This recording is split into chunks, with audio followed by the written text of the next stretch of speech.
Hi everyone, I'm Joey. Welcome back to the third and final part in the Ambassador's Table build.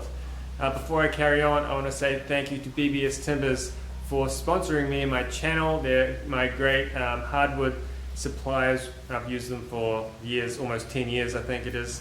So that's great to have them on board. So if you're in New Zealand, use BBS. Okay, the table. I can't even remember where we left off. I just made the tabletops. Oh yeah, you'll see. Alright, so this is that top I just finished, and it's been sitting here for about a week over the Christmas break. And this one half of the tabletop has got this huge bow in it, which I don't think I'll be able to fix, but I'm just going to throw a clamp on it and see if we can at least pull it flat and see how much force it takes.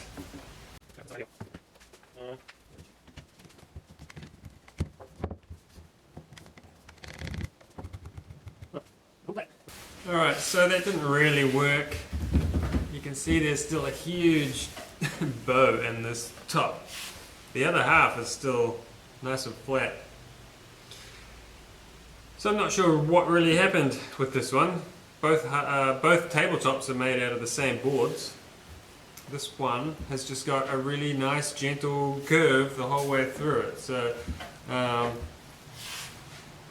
not so cool. I'll try and reuse some of this, but I've gone out and bought some new timber. I'm going to make a new top, which I'm annoyed about because these boards match the other boards on the other half. So anyhow, so what I'm going to do first is make the curved skirts and have them ready to go, and then once they're ready I can attach them to the tops as soon as they're ready.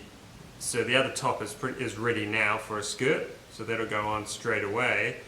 And when I make the new top, as soon as I've flattened it out, I can put the skirt on it, and that can help it to hold flat if it wants to move too much.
Then I can start all the beading, and I'm using a tool which is essentially just a scratch stock. This is just a fancy one from Lee Valley.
Now I can just match up the curved skirt to match the skirts on the extensions, which makes life a lot easier rather than doing it the other way around.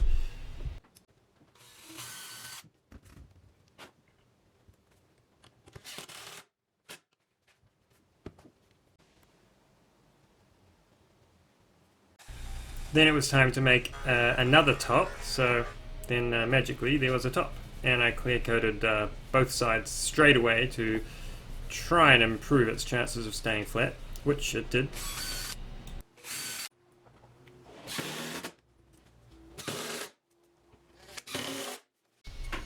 Right, you might remember the big leg blanks which I glued up in the last episode. Well, I'm finally getting back around to them. So I was able to cut these down to square and then cut the corners off and make a bunch of octagons.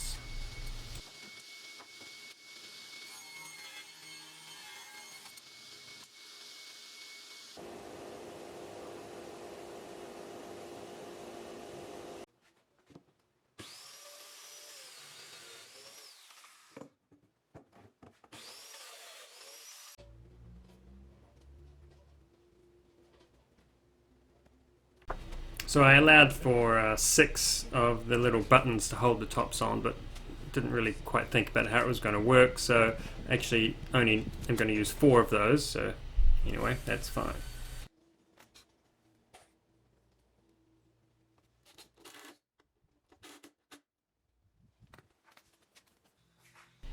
This is the first time I actually extended this with the tabletops screwed in place.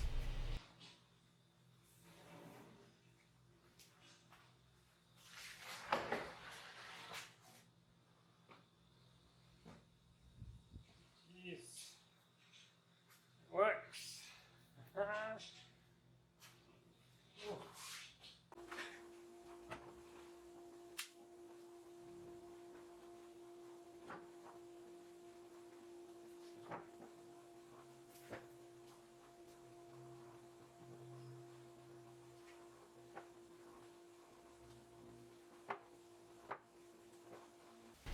So getting back to the fold down leg, I had these this big nut welded onto the stainless hinge here, and you'll see what's going to happen in a little bit, but something I had to have custom made.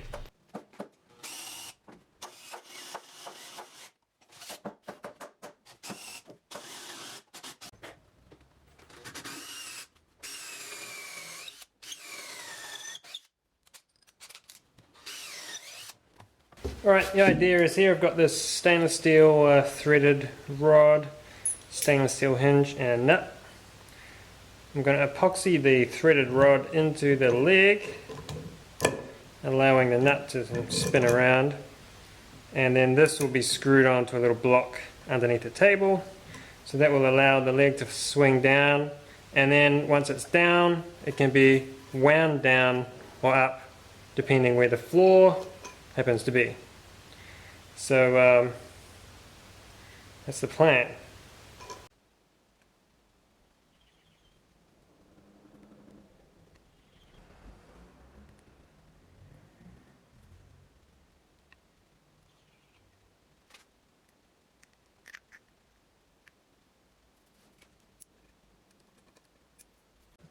In the meantime, I can get on to joining the extensions into the table and making them all fit nicely.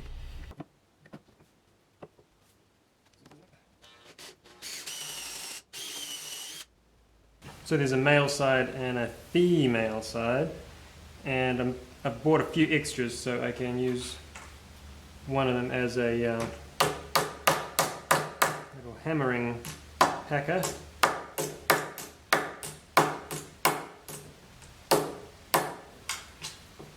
That's that.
So because I'm using the hinges effectively backwards, they don't shut all the way together. There's about a 1.5 degree gap left there.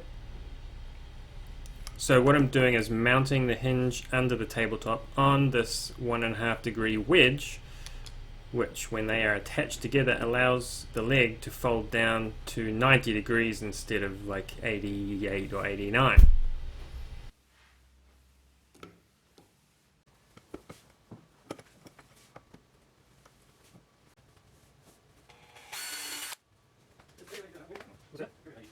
Sometimes. Probably more likely though.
because of some slight variations in the extensions, table extensions, they work together if they're in a certain order. So just made up some simple numbers, and as long as they're installed in that order, 0 through to 5, everything works really nicely.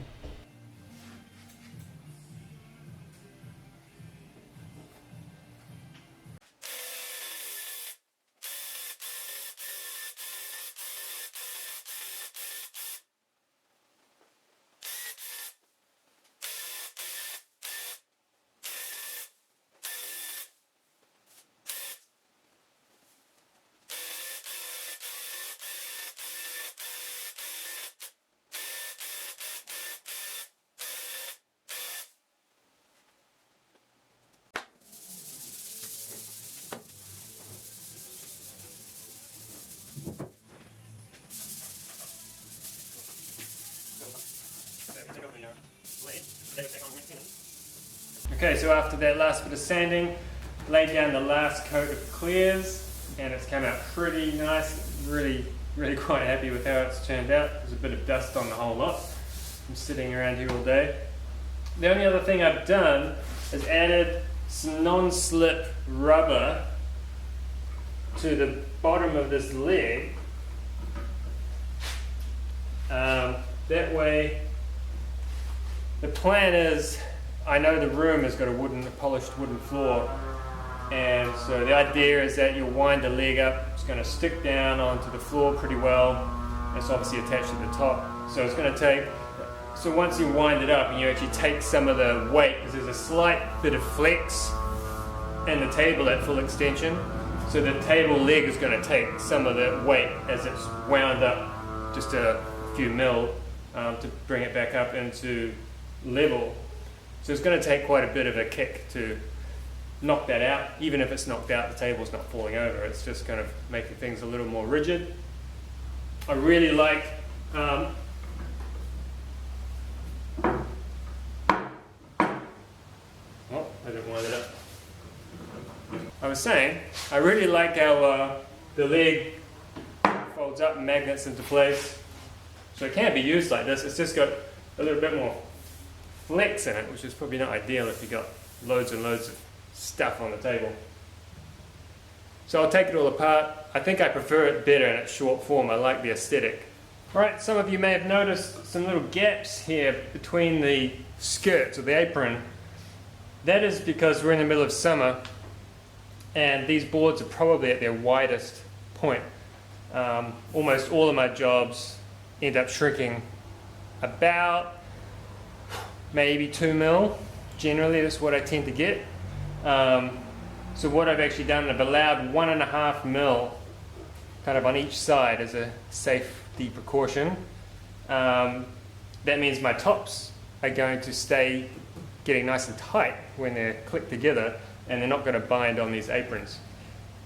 It's just one of those way-ups that you have to do when you're dealing with solid timber. I'd much rather have a gap here than on the top.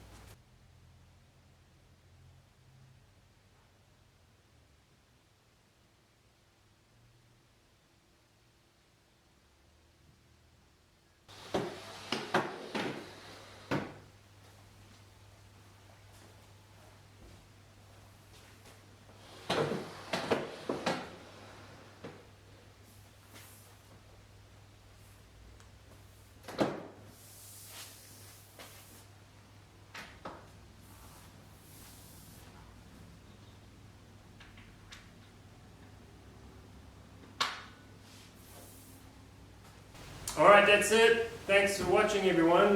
This has been a really fun and difficult job. It's probably the hardest, kind of most technical build I've ever done.